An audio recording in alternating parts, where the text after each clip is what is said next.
اللہ کے رسول حضرت محمد مصطفیٰ صلی اللہ علیہ وآلہ وسلم بار بار امام حسین کو بلند کر کے دنیا کو یہ بتاتے تھے کہ یہ حسین مجھ سے ہے اور میں اس حسین سے۔ اے لوگو، اگر اس حسین پہ کوئی مشکل وقت آ جائے اور یہ تم سے مدد طلب کرے تو اس کا ساتھ دینا، کیونکہ یہ جنت کے جوانوں کا سردار ہے، میرا خون ہے، میری اولاد ہے۔ لیکن افسوس، ابھی رسول اللہ کی رحلت کو تھوڑا وقت ہی گزرا تھا کہ کربلا کے میدان میں ایک طرف 9 لاکھ کا مجمع تھا تو دوسری طرف وہ حسین جس کو اللہ کے رسول اپنے کندھوں پہ سوار کرتے تھے۔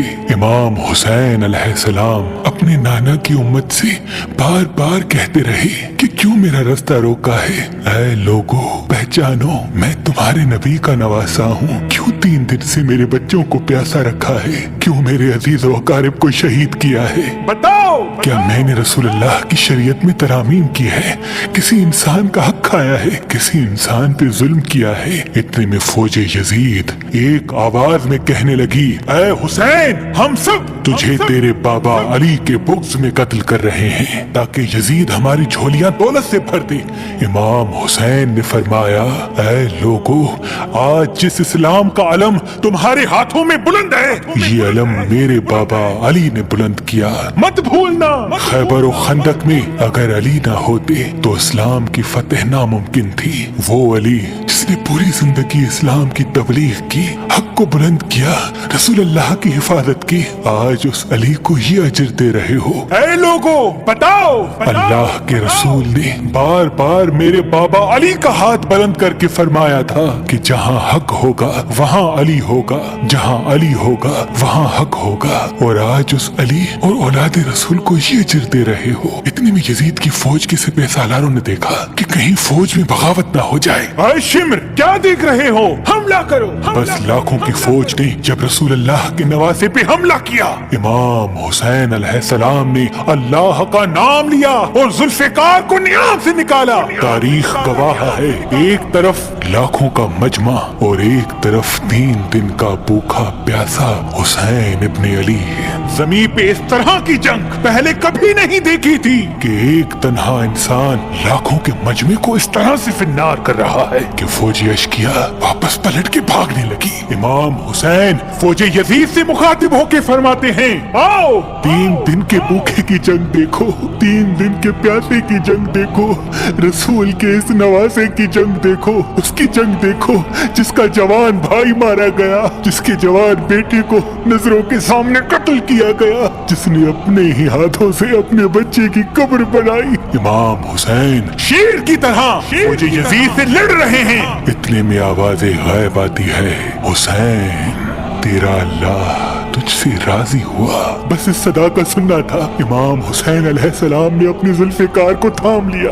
اتنی میں عمر بن سعد کہتا ہے، شمر، کیا دیکھ رہے ہو؟ یہ علی کا شیر ہے، اس کو مات دینا ناممکن ہے، جاؤ خیموں کو آگ لگا دو۔ بس کچھ ظالموں نے بیبیوں کے خیموں کو آگ لگا دی اور کچھ امام حسین کو دور سے تیر مارنے لگے۔ امام حسین کبھی بیبیوں کے خیموں کی طرف بڑھتے ہیں، کبھی فوج کی طرف جاتے ہیں۔ عمر بن سعد اور شمر نے فوج کو 4 حصوں میں تقسیم کر دیا اور یہ کہا کہ کوئی بھی حسین کے قریب نہ جائے، جس کے پاس جو چیز ہے وہ دور سے حسین کو مارے۔ جس کے پاس نیزہ تھا اس نے نیزہ مارا، جس کے پاس تیر تھے وہ تیر مارتا رہا، جس کے پاس برچیاں تھی وہ برچیاں مارنے لگا۔ تاریخ نے لکھا جس کے پاس مارنے کے لیے کچھ نہ تھا وہ کربلا کی گرم زمین سے مٹی اٹھا کے امام حسین کی طرف پھینکتا رہا۔ امام حسین کے جسم مبارک پہ ہزاروں زخم لگتے رہے۔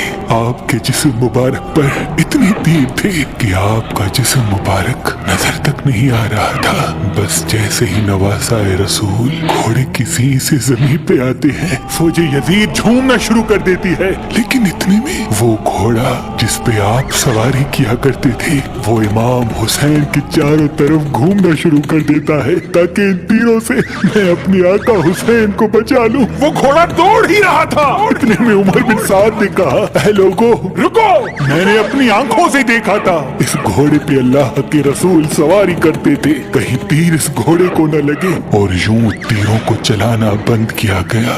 अफसोस है उन लोगों को उस घोड़े का तो एहतराम मालूम था जिस पे रसूल अल्लाह सवारी किया करते थे, लेकिन उस हुसैन का एहतराम भूल चुके जिनको अपने कंधों पे सवार करके उम्मत को दिखाया करते थे।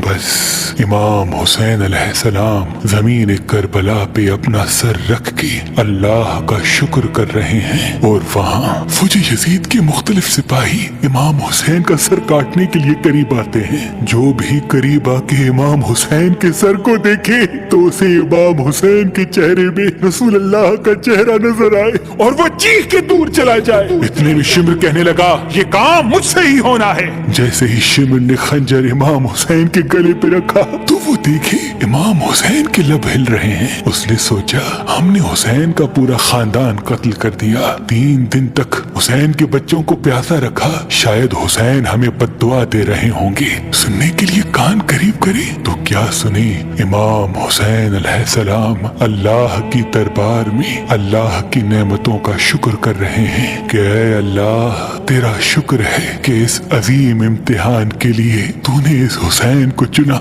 इतने में इमाम हुसैन ने आंखें खोली और शिमर से कहा, ऐ शिमर, क्या तू नहीं जानता मैं रसूल अल्लाह का नवासा हूँ, जन्नत का सरदार हूँ, हक पे हूँ, बेजुर्म हूँ। शिमर ने कहा, हाँ मुझे मालूम है। फिर आपने फरमाया, तो क्यों कत्ल कर रहे हो? शिमर ने कहा, ताकि यजीद मेरी झोली दुनियावी दौलत से भर दे। बस ये कहते कहते शिमर इमाम हुसैन का गला काटता रहा और फौजी यजीद मुसलसल झूमती रही। इमाम हुसैन के सर कलम होने के बाद सादात को लूटा गया। इमाम हुसैन के सर मुबारक को नोके सिना पे बुलंद कर दिया। बीबी सकीना को तमाचे मारने लगे। रसूल अल्लाह की नवासियों के सरों से चादर को लूट लिया और इमाम हुसैन के जिस्म मुबारक की तौहीन करने लगे। तारीख ने लिखा, इमाम हुसैन के जिस्म पर जो जो चीजें थी उनको लूटने लगे। इतने में एक शख्स इमाम हुसैन के जिस्म के करीब आया। इमाम हुसैन के हाथ में एक अंगूठी पहनी थी,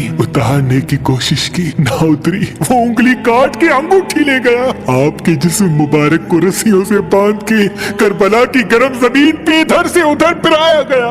इतनी में उमर बिन साद ने कहा, ऐ शिमर, हुसैन और उसकी साथियों की लाश का वो हश्र करते हैं कि रहती दुनिया तक कोई भी यजीद के खिलाफ आवाज न उठाए। सबके जिस्म से सरों को काट लो और सबकी लाशों को पामाल कर दो। जमीन करबला गवाह है, कहीं से कोई कबीला उठ के आता है और कहता है कि हम हुर की लाश को पामाल होने नहीं देंगे। कहीं बीबी उम्मे लैला का कबीला आके कहता है कि हम अली अकबर का लाशा पामाल होने नहीं देंगे। कहीं बीबी रुबाब के कबाइल के लोग कहते हैं हम अली असगर का लाश पामाल होने नहीं देंगे।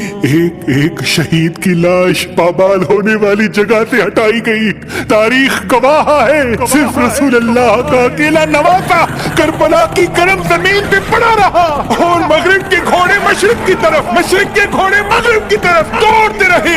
इमाम हुसैन का जिस्म पामाल होता रहा। इमाम जाफर सादिक अलैहिस्सलाम फरमाते हैं, मेरा सलाम हो मेरे उस गरीब दादा पर जिसकी लाश को इस तरह से पामाल किया गया कि उनकी दाईं पसलियां बाईं पसलियों की तरफ चली गई और बाईं पसलियां दाईं पसलियों की तरफ चली गई, जिनका सीना और पुश्त एक साथ हो गया। सलाम हो मेरे उस बेवतन दादा हुसैन पर जिनके जिस्म मुबारक के टुकड़ों को जमीन करबला पे बिखेरा गया। सलाम हो, सलाम हो, सलाम हो।